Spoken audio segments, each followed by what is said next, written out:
Welcome back guys. जब भी हम किसी नंबर को दूसरे सेम नंबर से डिवाइड करते हैं तो हमें आंसर में क्या मिलता है? 1। जैसे कि अगर हम 3 को 3 से डिवाइड करेंगे तो हमें आंसर में मिलेगा 1। यानी कि अगर हमारे पास 4 केले हैं और अगर हम 4 जनों में बांटेंगे तो हर किसी को एक एक करके मिलेगा। अगर ऐसा है तो फिर क्या 0 को अगर हम 0 से डिवाइड करेंगे तो उसका आंसर भी 1 होगा। यानी कि अगर हमारे पास 0 केले हैं और अगर हम 0 लोगों में बांटेंगे तो फिर हमें क्या एक केला ही मिलेगा। अगर किसी भी चीज़ को 0 से डिवाइड करेंगे तो उसका आंसर इन्फिनिटी होगा। लेकिन यह सवाल सबसे पहले पूछने वाला व्यक्ति था श्रीनिवास रामानुजन। 0/0 = इन्फिनिटी। चाहे कोई भी नंबर ले लो, 10,000, 100,000, 1 करोड़, कोई भी, अगर उसको हम 0 से डिवाइड कर दे तो हमें आंसर मिलता है इन्फिनिटी। लेकिन ऐसा क्यों? सबसे पहले समझते हैं कि इन्फिनिटी आखिर है क्या। तो इन्फिनिटी वो नंबर है जो आप एक्सट्रीम लेवल पर सोच सकते हो, उससे भी ज़्यादा। जैसे कि अगर मैं आपको बोलूँ कि आप एक बहुत बड़ा नंबर सोचो, जितना आप सोच सकते हो, तो फिर आप क्या सोचोगे? 1,000, 10,000, 1 करोड़, 10 करोड़, अरब, खरब, तरब, जितना भी है उतना सोच लो, उससे भी आगे कोई ना कोई नंबर होगा। यानी इन्फिनिटी वो नंबर है जो कभी ख़त्म ही नहीं होता। इतना मतलब इसको कल्पना करना भी बहुत ही मुश्किल है कि इन्फिनिटी ख़त्म कहाँ हुआ है। अब दोस्त, ये सवाल पूछने वाले श्रीनिवास रामानुजन सर के बारे में हम थोड़ा सा जानते हैं। 22 दिसंबर 1887 को एक तमिल ब्राह्मण फैमिली में उनका जन्म हुआ था। एंड आज जिस दिन ये वीडियो पब्लिश होगी वो भी है 22 दिसंबर। तो ये पूरी वीडियो उन्हीं के ऊपर डेडिकेटेड है। उनके ऊपर एक बायोग्राफी भी बनाई गई है जो कि आपको यूट्यूब पर फ्री में अवेलेबल है, आप देख सकते हो। रामानुजन नाम से है वो फिल्म। और जैसा कि हम जानते हैं कि हर बायोग्राफिक फिल्म्स 100% एक्यूरेट नहीं होते, लेकिन अगर आप विकिपीडिया में रामानुजन सर का पूरा आर्टिकल पढ़ोगे तो उससे आपको पता लगेगा कि पूरा जो फिल्म है वो 90% एक्यूरेट है। रामानुजन सर को मैथमेटिक्स का इतना शौक था, मतलब वो इतना माहिर थे मैथ्स में, मतलब लगभग हर सब्जेक्ट में फेल हो जाते थे सिवाय मैथ्स को। मतलब वो मैथ्स में 100 आउट ऑफ 100 स्कोर कर लेते, लेकिन बाकी सब्जेक्ट में 0 मिलता उनको। एंड जबकि वो एक मैथमेटिशियन थे तो शुरुआती दिनों में उनको अपने घर चलाने के लिए जब जॉब ढूंढने गए तो कुछ डेटा एंट्री टाइप का उनको जॉब मिल जाए इस उम्मीद में गए थे। एंड जब जॉब वाले कहते थे कि अगर तुम जितना अच्छे से काम को करोगे तुम्हारी सैलरी और ज्यादा बढ़ा दी जाएगी,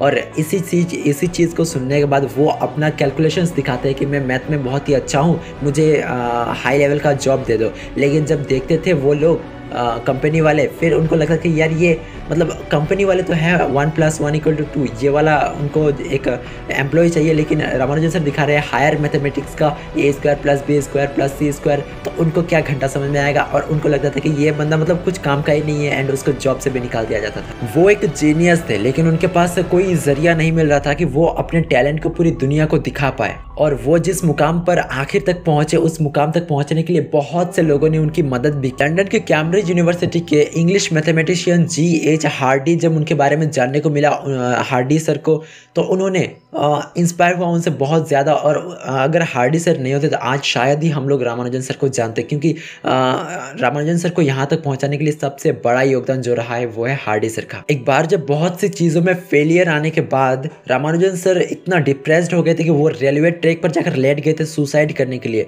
लेकिन जो रेल वाले थे वो लोग उनको बचा लिए, उनको देखकर ट्रेन को खड़ा कर दिया था। एंड जबकि वो सुसाइड अटेम्प्ट करना चाहते थे, इसलिए उनको अरेस्ट भी कर लिया गया था। उस वक्त प्रोफेसर हार्डी सर गए उनको छुड़ाने के लिए, एंड वहाँ पर एक झूठ बोला था उन्होंने कि वो FRS है और इसलिए उनको वो लोग गिरफ्तार नहीं कर सकते। और जैसे पुलिस लोग जांच पड़ताल करते वो उनको लेकर चले आए थे, लेकिन उसके कुछ दिनों बाद ही ये बात सच हो गई एंड रामानुजन सर को FRS का टाइटल मिल गया। अब आप सोच रहे होंगे कि आखिर ये FRS है क्या, तो चलो इसको थोड़ा सा समझ लेते हैं। FRS यानी fellow of the royal society.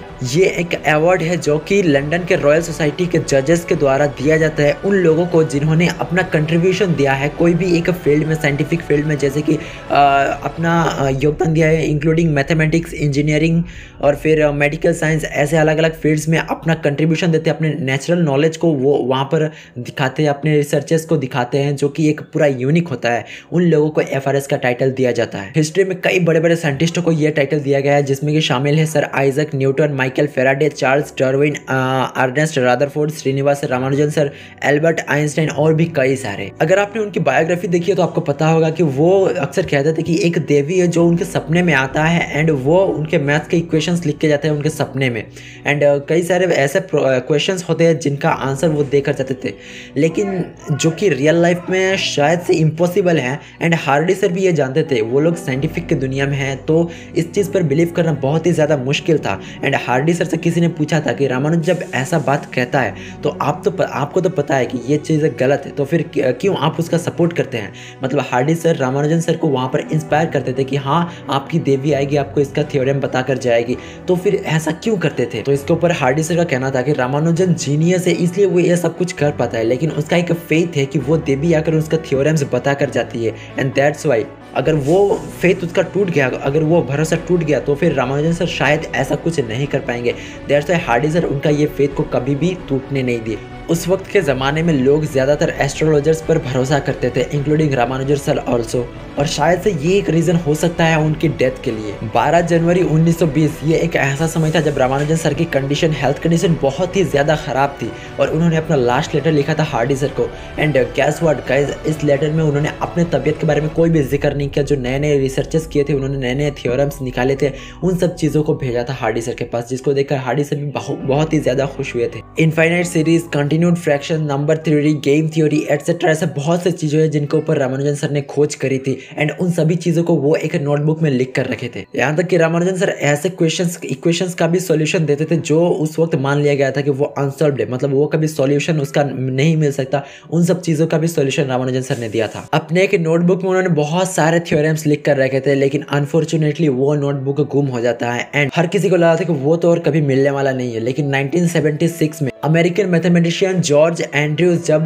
Cambridge के एक लाइब्रेरी में कुछ चीज़ों की तलाश कर रहे थे, तब उनको वो नोटबुक मिली थी जिसमें रामानुजन सर की हैंडराइटिंग थी एंड कई सारे ऐसे थ्योरम्स लिखे थे जिनका सॉल्यूशन उनको भी नहीं पता था। और आज तक उन थ्योरम्स में से बहुत से थ्योरम्स अनसॉल्व्ड है। वैसे तो रामानुजन सर काफ़ी सारे बीमारियों से गुजर रहे थे, लेकिन जो सबसे कॉमन थी उनमें वो थी एमियोबेसिस, हेपेटिक एमियोबेसिस, जो कि उनके मृत्यु का कारण भी बनता है। एंड एक पॉइंट है गाइस कि ये बीमारी का इलाज उस वक्त के टाइम में भी था, लेकिन प्रॉपर ट्रीटमेंट रामानुजन सर को ना मिलने के कारण शॉर्ट लाइफ स्पेन में सिर्फ 32 की एज में वो चल बसे। 26 अप्रैल 1920 को उनकी मृत्यु हो गई। एंड तब के लोग अंधविश्वास में इतना ज़्यादा मानते थे कि वो लंदन गए थे, वहाँ से आकर जो अपना एक शरीर पवित्र करने, क्या मुझे नहीं पता, बट वो चीज़ नहीं करवाए थे। इसके लिए जो आस पड़ोस के लोग थे वो उनकी अर्थी को कंधा देने तक नहीं आए थे। वेल गाइस, ये थी आज की इस वीडियो में श्रीनिवास रामानुजन सर को डेडिकेट करते हुए कुछ पॉइंट्स जो मैंने आपके सामने रखे। अगर आपको थोड़ी सी भी पसंद है तो प्लीज़ वीडियो को एक लाइक ज़रूर कर देना, और अगर आप किसी और टॉपिक पर भी वीडियो चाहते हो तो आप कमेंट कर सकते हो। एंड अगर आप इस चैनल पर पहली बार आ रहे हो तो यार सब्सक्राइब जरूर कर लेना आगे और भी ऐसे इंटरेस्टिंग वीडियोस देखने के लिए। And that's it for today's video. Thanks for watching. Bye.